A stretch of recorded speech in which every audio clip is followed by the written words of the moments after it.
नमस्कार प्यारे विद्यार्थियों, अपने YouTube चैनल रघु इंडिया जी के पर आपका बहुत बहुत स्वागत है। अपन राजस्थान चतुर्थ श्रेणी एग्जाम के लिए विशेष एक प्रश्नोत्तरी कर रहे थे, उसका पार्ट नंबर 3 में आपके साथ लेके आया गया हूँ। इसमें वो इम्पोर्टेंट क्वेश्चन है जो अपने रिपीटेड क्वेश्चन भी है पिछले एग्जाम में आए हुए, और कुछ ऐसे नए क्वेश्चन जो मेरे को लग रहा है कि एग्जाम में आने की प्रबल संभावना है।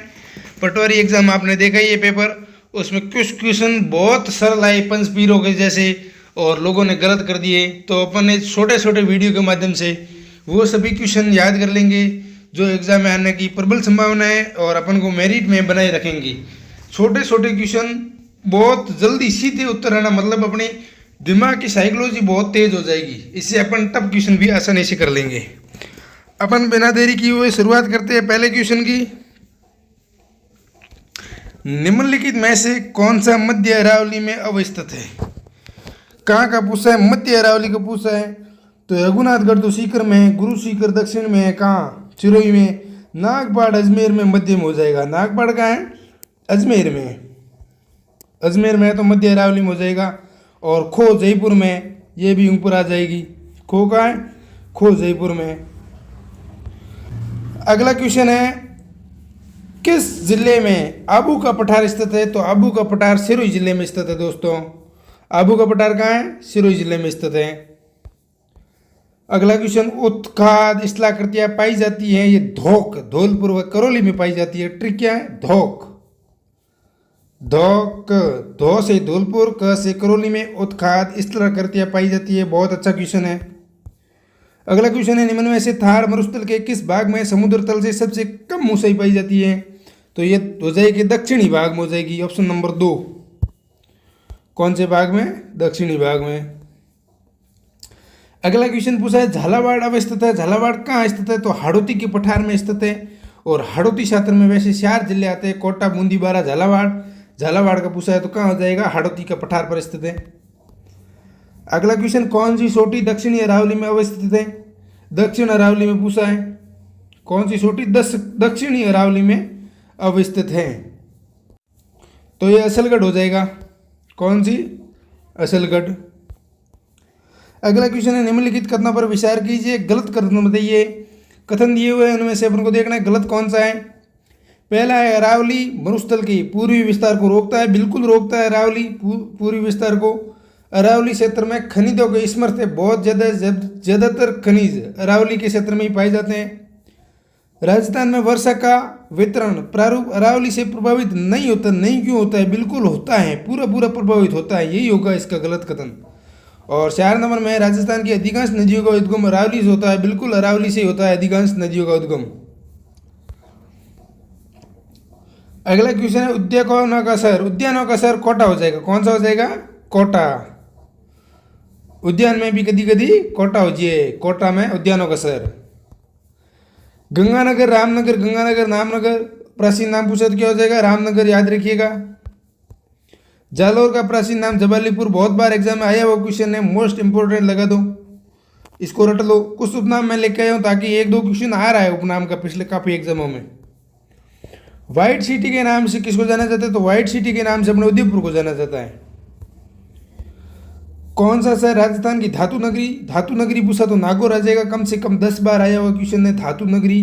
बहुत अच्छा क्वेश्चन है, याद कर लीजिएगा। धातु नगरी, MTR मारो, टोटल रटा, इसका तो रटा ही मार लो आप, आएगा 100% यही आएगा। धातु नगरी नागौर, 4th ग्रेड का छाप लो। अगला क्वेश्चन है, सिरोही का प्राचीन नाम पूछा है। सिरोही का स से सिरोही, श से शिवपुरी हो जाएगा। क्या हो जाएगा? शिवपुरी सिरोही का प्राचीन नाम है दोस्तों। राजस्थान का भुवनेश्वर के नाम से किसे जाना जाता है? राजस्थान का भुवनेश्वर के नाम से किसे जाना जाता है? तो ओशिया को राजस्थान का भुवनेश्वर कहा जाता है। किसको? ओशिया। ओशिया जोधपुर में। राजस्थान में गर्मियों में धूल भरे चक्रवात या बवंडर, उसको क्या कहते हैं? इसको बबुलिया कहते हैं। बहुत बार आया हुआ क्वेश्चन है, हर एग्जाम में क्वेश्चन आ रहा है। ये अपने इस क्विज के माध्यम से हर एग्जाम में जो क्वेश्चन आ रहे हैं उनको एक बार नज़र से निकाल लेंगे तो एग्जाम में सीधा आते ही सीधा उठा लेंगे इसको। तो राज्य में सर्वाधिक वाष्प उत्सर्जन किस जिले का? तो सर्वाधिक पूछा है तो हो जाएगा जैसलमेर का। किसका? जैसलमेर का हो जाएगा।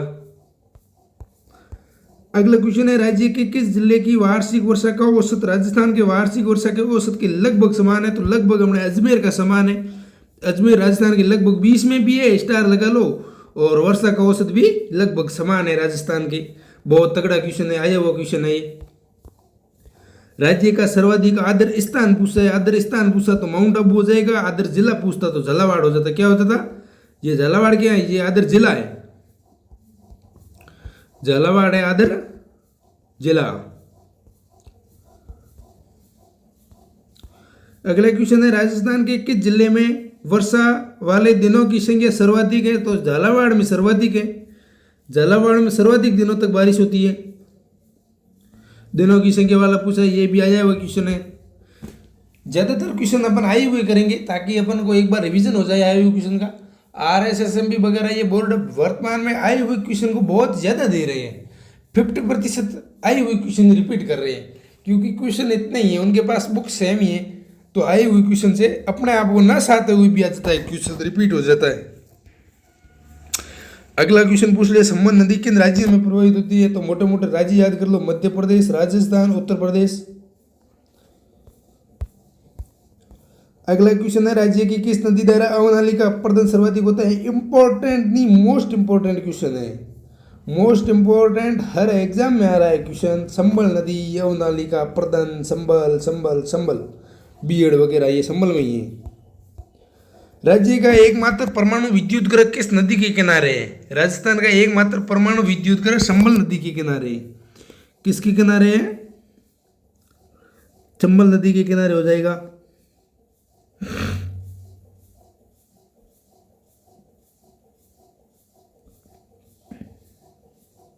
Option number 2।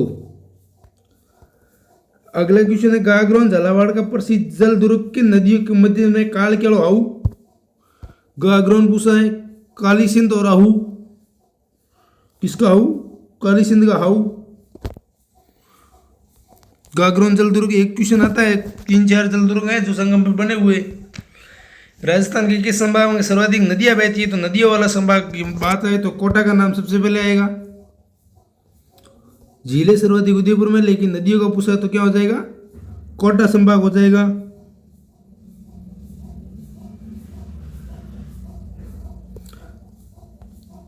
अगला क्वेश्चन है, किस नदी का उद्गम उदयनाथ की पहाड़ियों से होता है? तो रूपा जी की रेल। किसकी रेल? रूपे जी की रेल का उद्गम उदयनाथ की पहाड़ियां अलवर से होता है।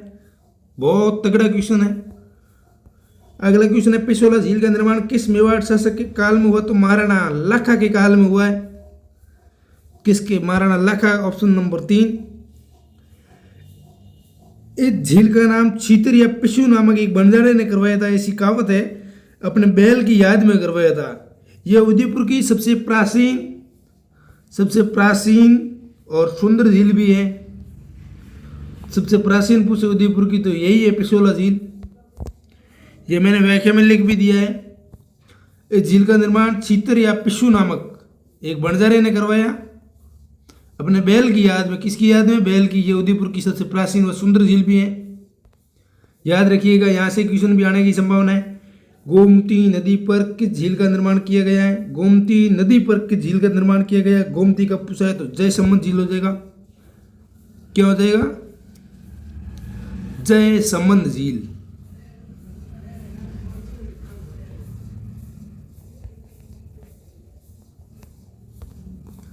अगला क्वेश्चन है, महाराणा जयसिंह द्वारा किस झील का निर्माण कराया गया? ये रिपीट हो गया क्या? अच्छा, गोमती नदी पर किस झील का? तो जयसमंद का महाराणा जयसिंह द्वारा किस झील का निर्माण कराया गया? तो महाराजा जयसिंह ने कराया था जयसमंद का। रिपीट नहीं हुआ है। ये दोनों क्वेश्चन एग्जाम में आए हुए, अलग अलग एग्जाम में आए हुए। जयसमंद का निर्माण पूछे तो हो जाएगा जयसिंह ने।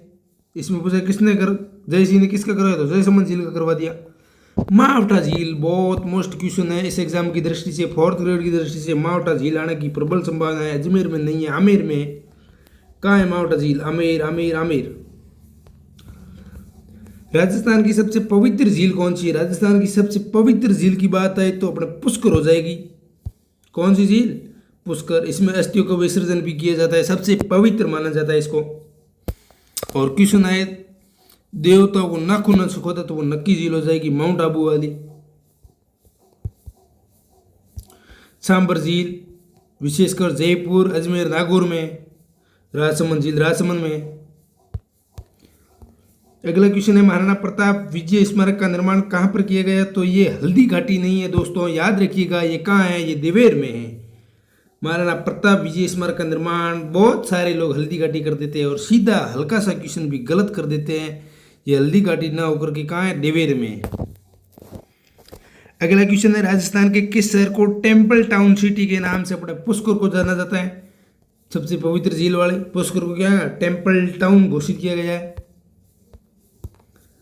अगला क्वेश्चन है राजस्थान का पहला वैक्स म्यूजियम क्या है? राजस्थान का पहला वैक्स म्यूजियम अपने उदयपुर में आया जाता है। उदयपुर का नाम है तो व्हाइट सिटी। उदयपुर का नाम है क्या? White city. अगला क्वेश्चन है राणा पूजा की क्रमस्थली मचिंद, ये मरचिंद नहीं है, मचिंद गांव भिलवाड़ा वाला। मचिंद गांव राजसमंद वाला, सॉरी मचिंद गांव कहाँ जाएगा? राजसमंद में। मचिंद गांव को पर्यटक स्थल के रूप में विकसित किया गया। मचिंद गांव किस जिले में? जिला ही पूछा तो राजसमंद ही होगा इसका, ऑप्शन नंबर 3। अगला क्वेश्चन है राजस्थान राज्य होटल निगम लिमिटेड की स्थापना, बहुत इंपॉर्टेंट क्वेश्चन है, 4th ग्रेड की दृष्टि से ऐसे क्वेश्चन 100% आएंगे। राजस्थान राज्य होटल निगम लिमिटेड, याद कर लीजिएगा, 7 जून 1965 को राजस्थान राज्य होटल निगम लिमिटेड की स्थापना की गई थी।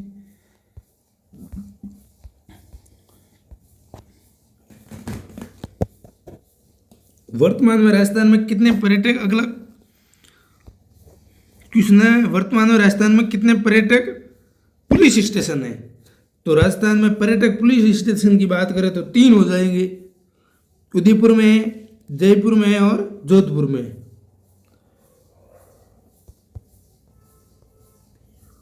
जयपुर, जोधपुर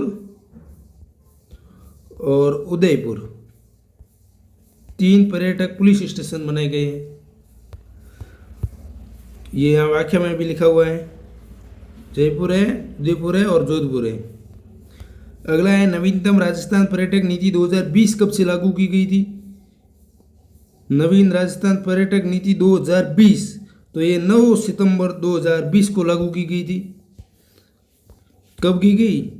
नवीनतम राजस्थान नवीनतम पर्यटक नीति 9 सितंबर 2020।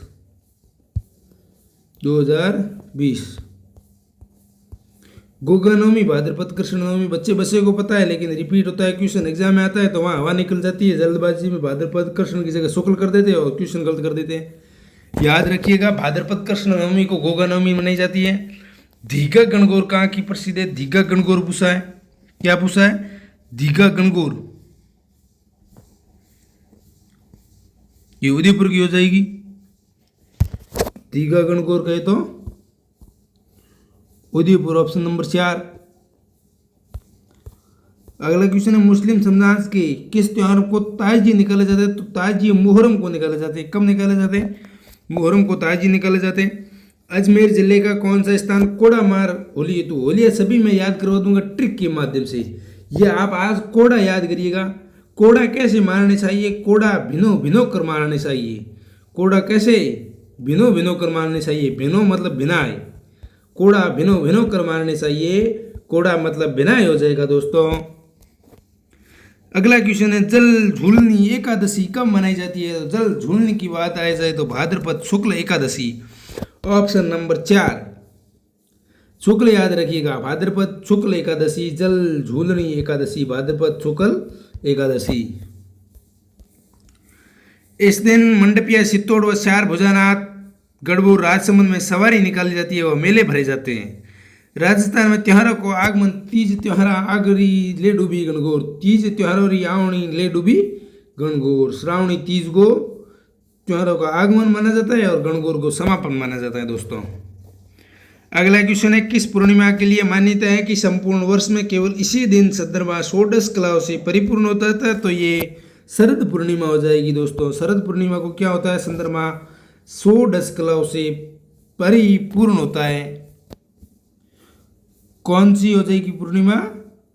शरद पूर्णिमा। अगला क्वेश्चन है कमाशा किस प्रकार का वाद्य यंत्र है? कमाशा वाद्य यंत्र पूछा है तो कमाशा तत्व वाद्य यंत्र हो जाएगा। कौन सा वाद्य उधर जाएगा? कमाशा तत्व। कमाशा की थोड़ी व्याख्या पढ़ लेते हैं। कमाशा सारंगी जैसा ही देखने वाला होता है, लेकिन ये सारंगी से बड़े आकार का वाद्य यंत्र होता है जिसमें 16 से 17 तार प्रयोग में किए जाते हैं। इसमें मुख्य तार बकरे की आंत की बनाई जाती है। ये आया हुआ क्वेश्चन है, किसकी आंत होती है? बकरे की, बैल की, सांड की? तो बकरे की आंत की बनाई जाती है। इसमें इसकी गज में 27 तार होते हैं। कितने तार होते हैं? 27। और इसको बनाने में केवल एक ही लकड़ी का प्रयोग किया जाता है। कितनी लकड़ी दोस्तों? एक ही लकड़ी का प्रयोग किया जाता है।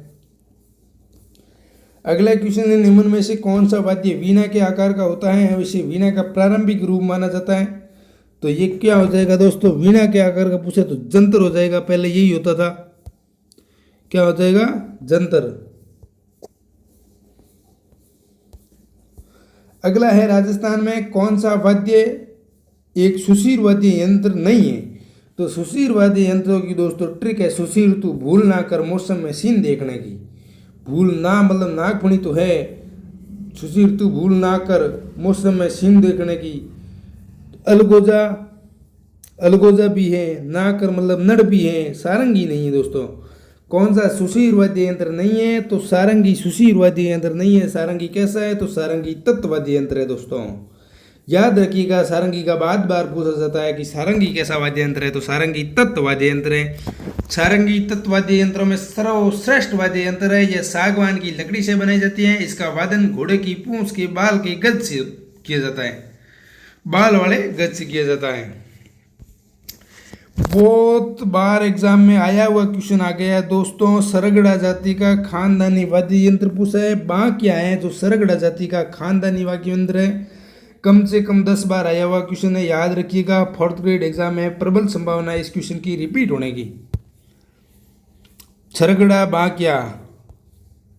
बांकिया बिगलू का बड़ा रूप होता है, पीतल या स्टील का बना होता है। आजकल इसको बैंडों में भी बजाया जाता है। जो बैंड बाजे बाजते हैं ना शादी वगैरह में, उसमें भी बांकी को बिल्कुल बजाया जाता है। लोहे से बना मोरशंख किस प्रकार का वाद्य यंत्र है? तो सुशीर ट्रिक में क्या था? सुशीर तू भूल ना कर मौसम में सील देखने की। मौसम मतलब मोरशंख सुशीर वाद्य यंत्र है। कोई गलत कर ही नहीं सकता। ऐसे ट्रिक से याद करवा दूंगा आपको। मोरशंख कैसा हो जाएगा? सुशीर। सुशीर तू भूल ना कर मौसम में सीन देखने की। सुशीर वाद्य यंत्रों में सबसे छोटा वाद्य यंत्र मोरशंख ही है दोस्तों। निम्न में से कौन सा वाद्य अवनद या ताल वाद्य नहीं है? अवनद या ताल वाद्य नहीं है पूछा है। कौन सा अवनद या ताल वाद्य नहीं है? तो झांझ नहीं है। कौन सा नहीं है? झांझ अवनद या ताल वाद्य यंत्र नहीं है। झांझ एक प्रकार का घन वाद्य यंत्र है। बार बार ये क्वेश्चन भी आया हुआ है, झांझ कैसा है? तो झांझ घन वाद्य यंत्र है। ये शेखावाटी क्षेत्र के कसी घोड़ी नृत्य में बनाया जाता है। ये क्वेश्चन भी आया जाएगा कि कसी घोड़ी नृत्य में बनाए जाने वाला वाद्य यंत्र का नाम, तो झांझ वाद्य यंत्र हो जाएगा। कच्ची घोड़ी झांझ वाद्य यंत्र। अगला क्वेश्चन है किस वाद्य को भगवान शिव का वाद्य माना जाता है? तो ये तो बच्चे को पता है। भगवान शिव का वाद्य यंत्र डमरू है। डम डम डमरू वाले शिव जी, बच्चों को भी पता है। भगवान शिव का वाद्य यंत्र किसको माना जाता है? डमरू को। अगला क्वेश्चन है दोस्तों मृदंग की आकृति में मिट्टी से बने लोक वाद्य जो मोलेला गांव राजसमंद में विशिष्ट बनाए जाते हैं उसको क्या कहा जाता है? मिट्टी के बने, मिट्टी के खिलौनों के लिए मोलेला गांव राजसमंद वैसे ही प्रसिद्ध है।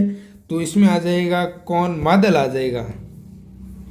मोलेला गांव राजसमंद का कौन सा वाद्य यंत्र प्रसिद्ध है? तो मोलेला गांव राजसमंद का मादल हो जाएगा दोस्तों। क्या हो जाएगा? मादल। मादलिया, धीमा, वंशूरिया, पाटशूलिया। आपका बहुत बहुत आभार दोस्तों। अपने YouTube channel Raghu India GK को आप सब्सक्राइब कर लो, और वीडियो पसंद आए तो लाइक करना, कमेंट करना, आगे शेयर भी करना। 4th ग्रेड की तैयारी करने वाले दोस्तों के लिए अपन इस क्विज के माध्यम से राजस्थान जीके को इतना मजबूत कर लेंगे कि एग्जाम में हर क्वेश्चन को अपन बड़ी आसानी से कर लेंगे। कुछ क्वेश्चन तो सीधे आ जाएंगे, कुछ अपन ऑप्शन काट कर भी मैं करना सिखा दूंगा। बने रहिए दोस्तों आप मेरे साथ में, आपको बहुत ज़्यादा फायदा होगा। 4th ग्रेड में 4 चांद लगा देंगे। अपने यूट्यूब चैनल को सब्सक्राइब कर लें। आपका बहुत बहुत धन्यवाद, आभार।